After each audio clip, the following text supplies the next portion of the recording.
I'm Major General Alec Macdonald. I joined the Happy Hooligans in 1948 and retired in 1993. It wasn't a record, but 45 years is a pretty good average. Well, I came out here to join, and it was during field training. They had field training out here right at the airport, and it was muddy, and there was ruts and mud and tents and mud and more mud. And lucky enough, I just joined. Just about the end of field training, so I didn't have to attend. I just joined. And subsequently went on from there to be an enlisted person. I was assigned to the radio shop, and I didn't like that idea, so they let me switch, and I switched over to be an aircraft mechanic. And because I had 2 years of ROTC, I didn't have to take basic training. So I went right in as a at that time, you just went to your section and started learning whatever they were doing. Okay. We went to summer camp in that would have been 1949, out at Casper, Wyoming. And I got to clean spark plugs on B-26s, B-25s. They'd give me a whole pail full of spark plugs, and I'd have to go out in the field because you were washing them in flammable liquids, and I'd sit out in the middle of this field cleaning spark plugs. When I wasn't doing that, I was on KP, so it was interesting. And in 1950, we went to Volk Field. And by that time, I had graduated to I was a assistant crew chief on P-51s. And the crew chief was a guy by the name of Don Tigan. And Don liked to sleep in the mornings, so I could get up real early and go out. Kind of chilly, in June in Wisconsin. And pre-flight the airplane, and I'd sit in and start it up and get it all warmed up, nice and warm, and sit in there for a while with the engine ticking over. And of course, then I had to get out, and some pilot came and flew my airplane. So I went over to the guys in headquarters, personnel office. I had a friend over there, and I said, I want to fly airplanes. He said, well, it's interesting because we just got this new thing that we can send people to pilot training. And if you can pass the physical, well, you can go to pilot training. So I went down to Rapid City, South Dakota, and squeaked through the physical, went off to pilot training. It was 13 months. You spent 1 month in what was called pre-flight, where they had you in a 1 square block area and you did military stuff and PT and things like that. And then after that 1 month, then you graduated to the flight line, and you spent half the day on the flight line, either flying or getting ready or studying or whatever, and the other half in academics and PT. That lasted for 6 months at Goodfellow Air Force Base, Texas. And then I went to Craig Air Force Base, Alabama, where we had P-51s. And I spent 6 months flying the T-6 again at Craig. And then the last 6 months I spent in the P-51. Well, I was already on active duty when they were called up. I went on active duty in January of 1951, and they were called up in April. So when I graduated from pilot training in February of 1952, I was assigned back to the unit at that time it was in California. And so I joined the unit there and spent a year at George Air Force Base, Victorville, California, flying the 51. At that time, we were sending individuals off to Korea. The unit did not go. And because of a lot of different things that I could spend a lot of time talking about, why when the unit was deactivated in December, I was supposedly supposed to be deactivated with the unit. But because I was one of the first ones to ever go through this pilot training with the Guard, they really didn't know what to do with me. So they sent me to Korea. And I spent the last 6 months of the war there, and then 6 months peacetime in Korea, and came back in December of 1953, back to the States. Was assigned back to Goodfellow as an instructor pilot in T-28s. And then they sent me back to Craig to get my basic instructor school, so I could be an instructor, and then back to Goodfellow. So in July of 1954, they came to me and said, well, we're going to make a B-25 instructor pilot out of you.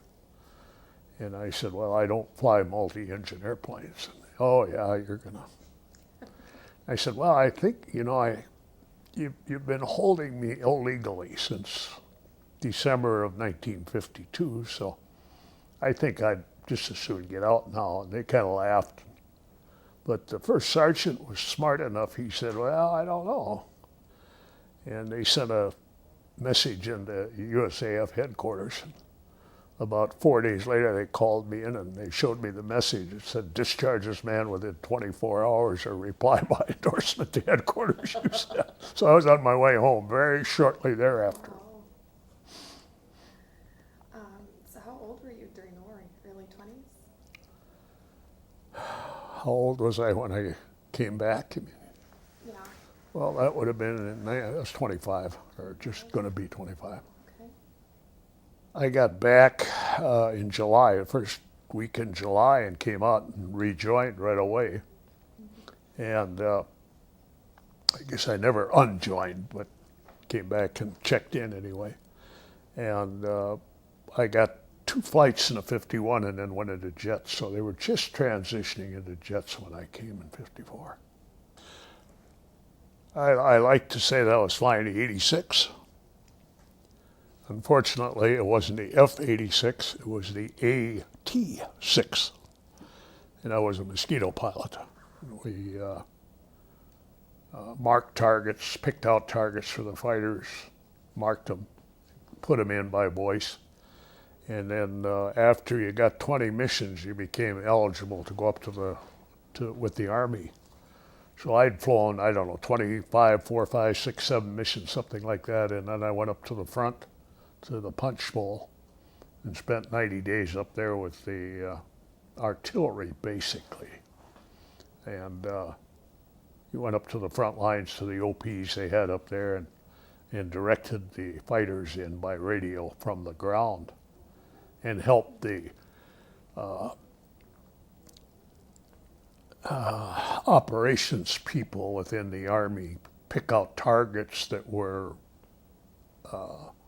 easily attacked or could be attacked from the air fairly well, There were things that were easily marked so you could see them. If you couldn't see them, it was awfully hard to put fighters on them. So, and spent 90 days up there and then went back and flew 10 or 12 more missions and the war was over. Well, it's a very nice airplane, a lot different than flying a 51. And it didn't seem anything. The afterburner was a thrill when I first got in the old 94A and B as the afterburner. That was something we'd never had before. I'd never had before. But it wasn't much of a pilot thing. It was more of a what the mission we were in went from being a fighter bomber pilot and then an instructor pilot. Now I'm an Air Defense Command pilot, and I didn't quite know what I was doing or why I was doing it, but it slowly grew on you. I've had the pleasure of flying in every fighter aircraft this unit has had, and checked out in every one of them except the F-16. So when I go by the Heritage Park out there, yep, been there, done that. You have a favorite? Somebody once told me that the favorite airplane for a pilot is the airplane you're flying. And that's pretty much true. They all, the 51 was just a sports car, And 102 was a great airplane. The F-89 was a great weapon system. Very, very maligned aircraft, but a great weapon system. 101 was a good weapon system. The F-4, of course, could do anything. So they all had their good points. You know, some guys had. I never had a problem with an engine on a jet. I don't ever remember shutting one down. What about the governor flight? Well, that wasn't a jet. Oh, there you go. That's right. That's right. Yeah. Can you tell us that story? Well, I had a few engine malfunctions with the support airplanes, the C-47 and the 131, and of course the C-54. Tell us about that day with Governor Guy. We'd taken off and leveled off at, I don't know, it wasn't a pressurized airplane, so we were probably at 8,000 feet. And all of a sudden, the number 3 engine just went bananas. And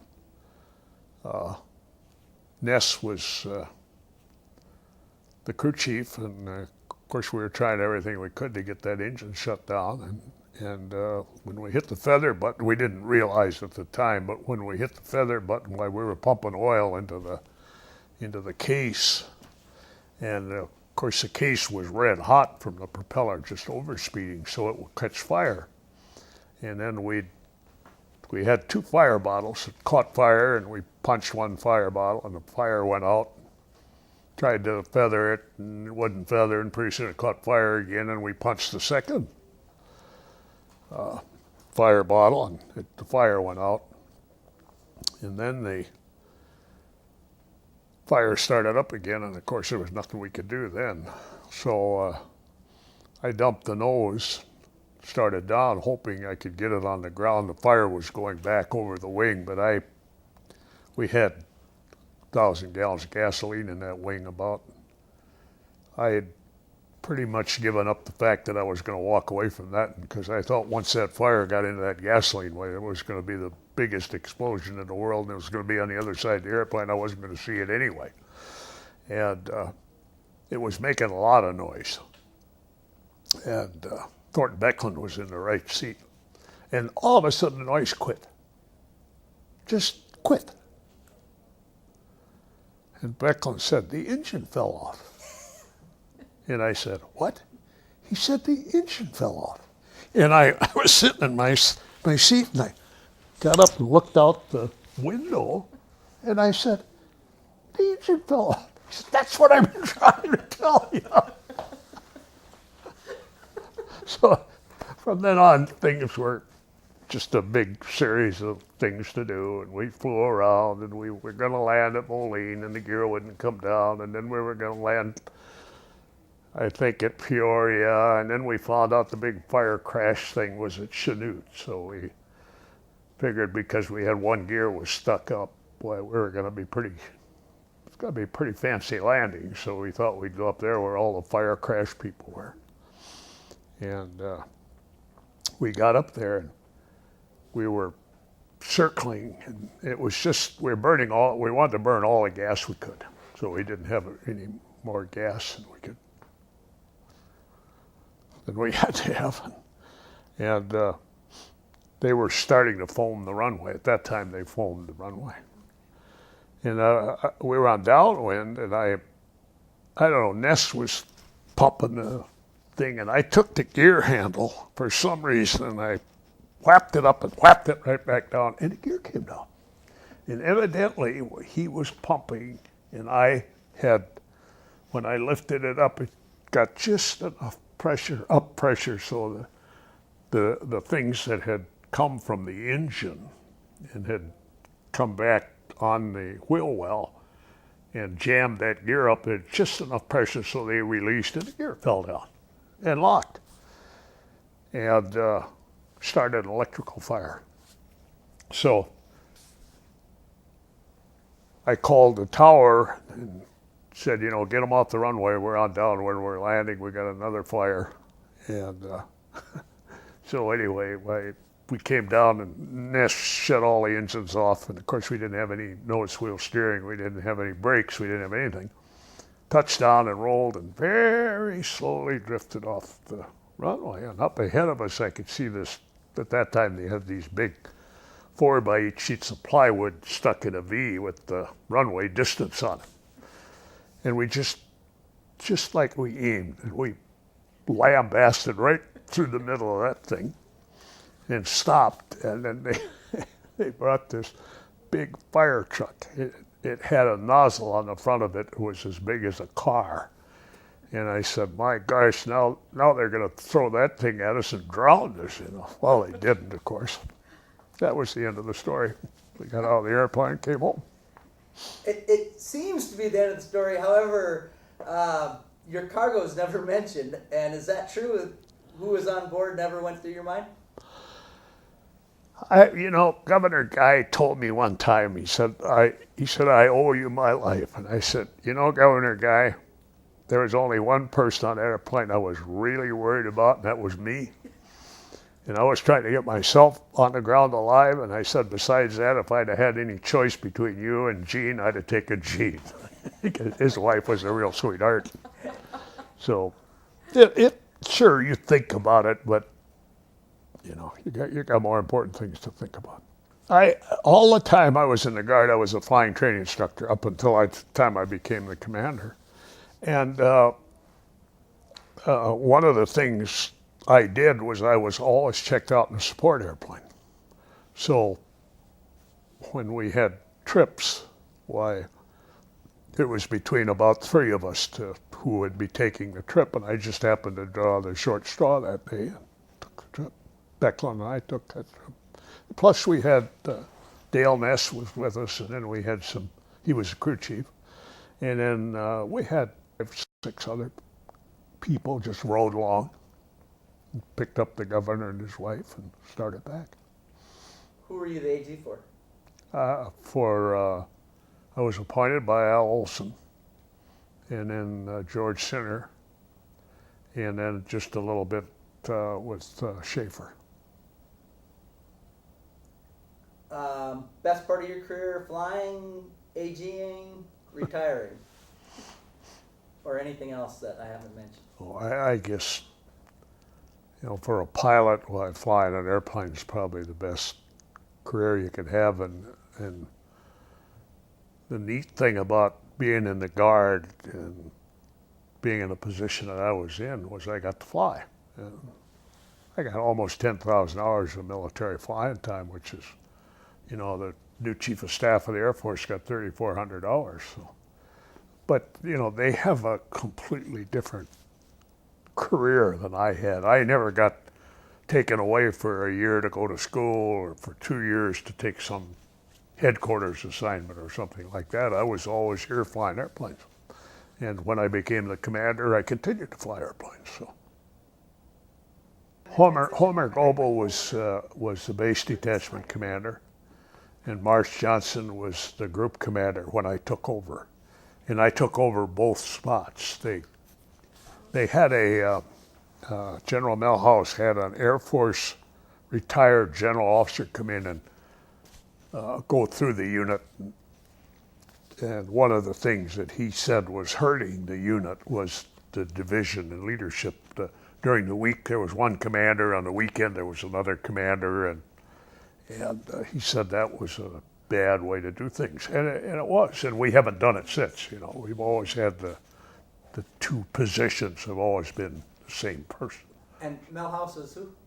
He was the adjutant general at the time.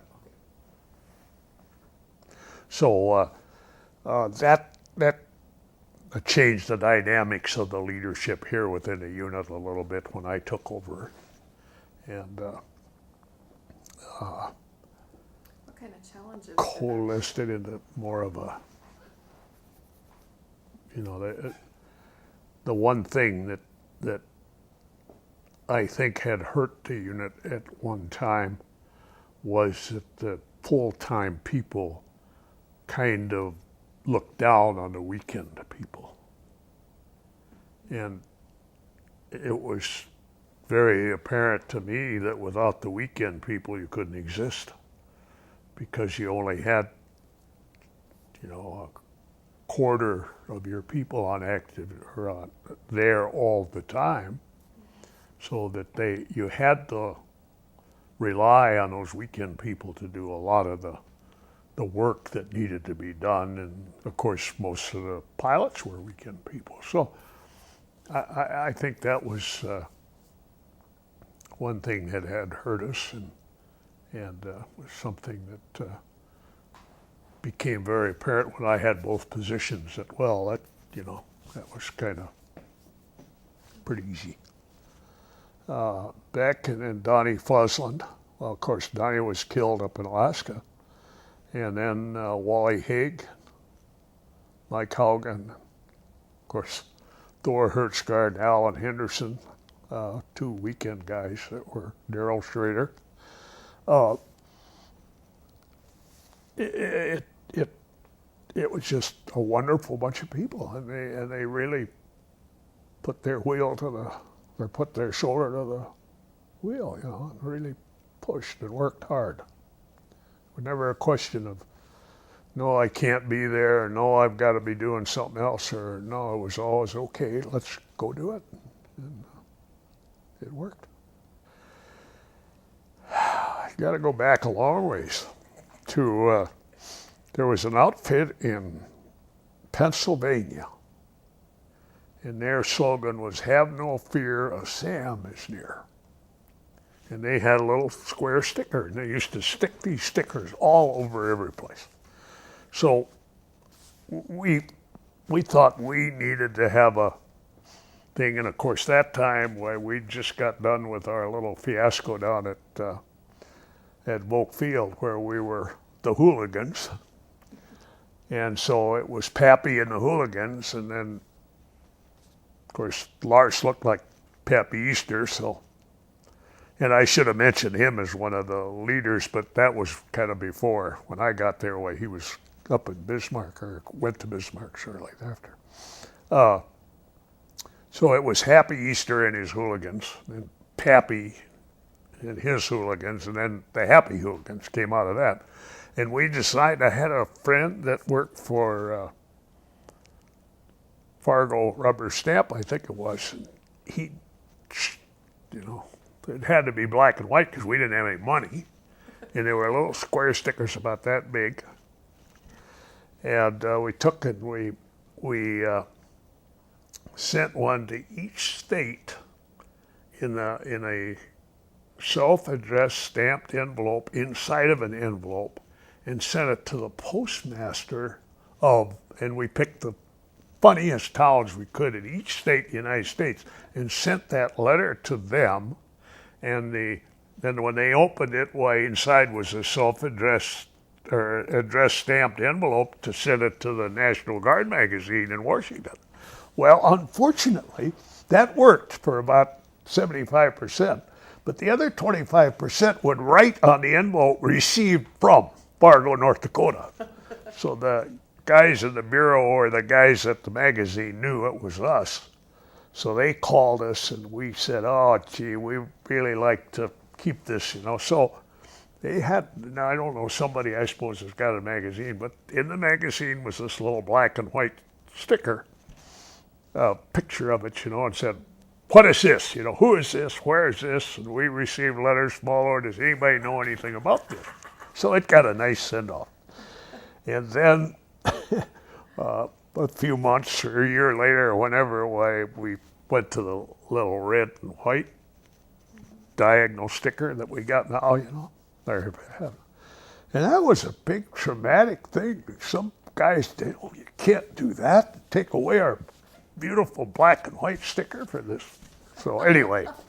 Change is never good, is it? Yeah, that's right. But it was great. When was it Happy Hooligans? Do you know when it was put on the planes? The red sticker, or before? We had it, I think the first airplane we ever had the Happy Hooligan was the F-89, I think. We had it on the tip tanks, the F-89. How did the sticking it all over the world come about? Just happy hooligans. You have a memory of putting one somewhere Oh yeah. that lots you'd like to share? I was at the Air Attaché, the Canadian Air Attaché, and I were friends, and I was at his house. And I went to the bathroom, and I took his roll of toilet paper, and I unrolled it about halfway, stuck a Happy Hooligan sticker in, and rolled it back up again. And he said that a few weeks after I'd been there, his kid came running out of the bathroom and said, "Look at Dad, they got their own toilet paper." And then the commander, NORAD commander over 24th Division, caught me in his wife's bathroom, putting one on the bottom of her toilet seat.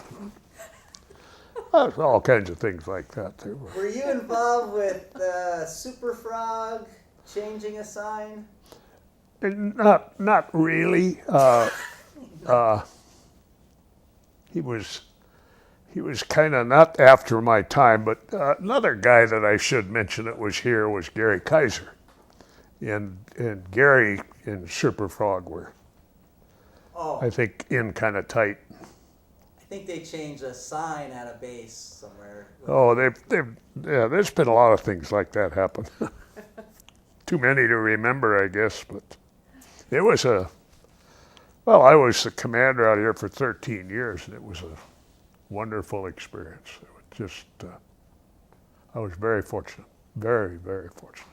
Well, we used to talk to the inspectors, and the inspectors, of course, being Air Force, there was always a certain amount of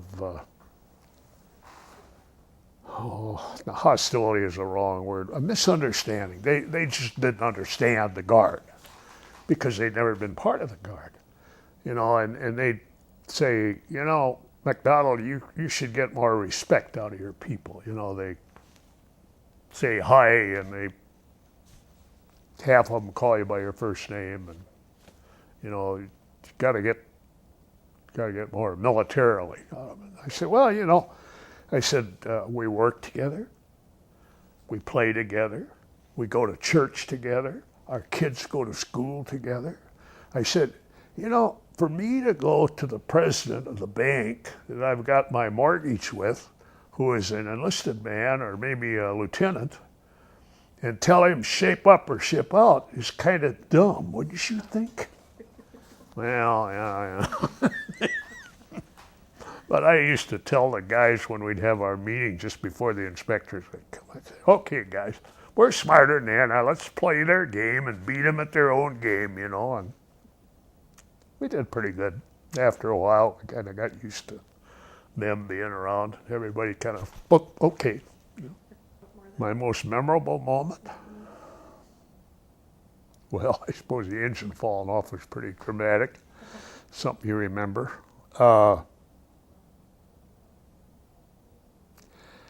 There's so many of them, it'd be very hard for me to pick out the ones when you promote somebody, that's a memorable moment, even in my eyes, and much more in theirs, or you're swearing somebody's son or grandson, or you sit down and that guy stands up and just finished an inspection and says the Happy Hooligans are rated outstanding. That's happened twice during my tenure. Winning William Tell, I remember that. When we had that first William Tell, we were sitting in the club. They had the radios piped into the club, and so we were sitting in the club listening to the Canadians, and all they had to do was get one weapon off, or basically maybe a little more than that, but not much, and they would have won, and they didn't. And we sat there, and the last guy got off the target, and I think Beck and I, we looked at each other and said, we just won William Tell. And kind of, And I called General Milhouse and said, General Milhouse, "We won, William Tell. I'll come and pick you up." God bless him. He said, "No, Mac." He says, "This is for you guys to celebrate." He said, and he was there. He was down at Tyndall. He said, I'll just stay here in the motel. You go ahead and have your party." 'Cause he knew what it was going to be like. It was bad enough the next night when Hitchberger took all his brass off. How come Willie Tell's such a big deal? Explain that a little bit. Well, it's kind of I don't know what you'd call it. It's the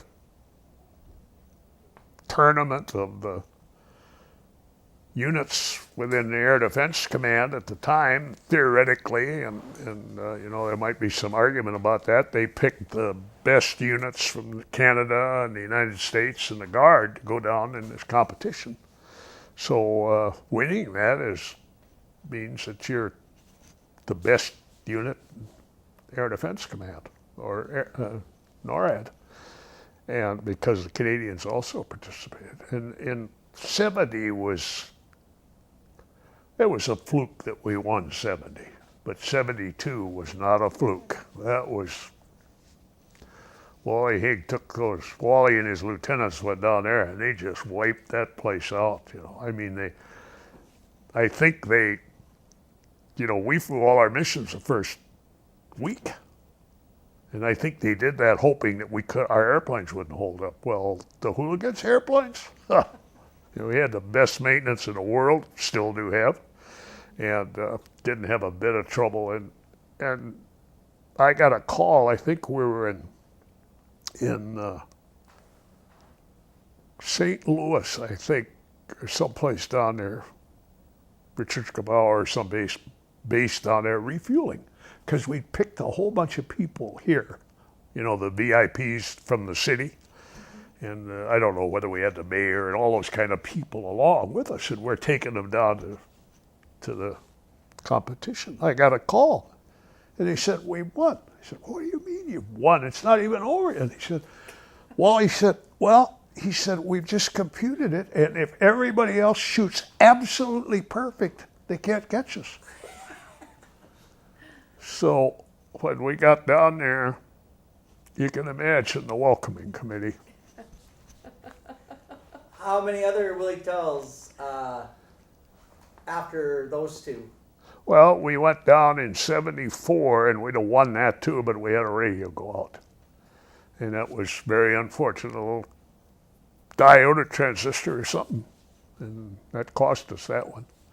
And then we were there a few more times until we won the big one in the F-16. S-94? Yeah. And had you just retired then? Or? I retired in 93, September 30th of 1993. And a lot of those things are very, very important. They establish our credibility. I remember when we sent the all-girl load team down, that was a big deal. And the guys down there, the armament people down there said, the hooligans saved the load competition, because without that, they'd have just quit it. But you guys generated so much publicity and so much interest in loading that it continued on. So they did a wonderful job. It was a lot of fun. We all enjoyed it. And I think they did too. The first ones to win the Hughes Trophy. At that time it was called the Hughes Trophy, and the Daily and Maintenance Trophy. Yeah, that was a big deal. That was a big deal when we won that, because that was the first time it had ever gone out of the regular establishment. And then to win both of them the same year, that had never been, nobody had ever done that before. So when I, I think it was my first talk as the commander when we were up in the new hangar, which is now the whatever, but the new hangar up in the northeast corner, we had that big room, and that's where we'd have all our technician meetings. And I got together after I'd been named and taken over. One of the first meetings we had, it was the first meeting, and I said, all the time I hear about Idaho, and at that time Idaho was the was the shiny Air National Guard unit, Idaho. And I said, I am so sick and tired of hearing about Idaho. I said, I want to hear about us. And I want everybody in the nation to hear about us. And I want everybody in the nation to say, oh, I've heard enough about those hooligans. And that happened. It happened. Today, I want to express our nation's gratitude to the Air Guard's 119th Fighter Wing, whose F-16s defended the skies over Washington that morning, and to the Air National Guard's 102nd Fighter Wing, whose F-15s rose to the defense of New York City. In a time of great peril and uncertainty, you were America's first line of defense, and we'll never forget it.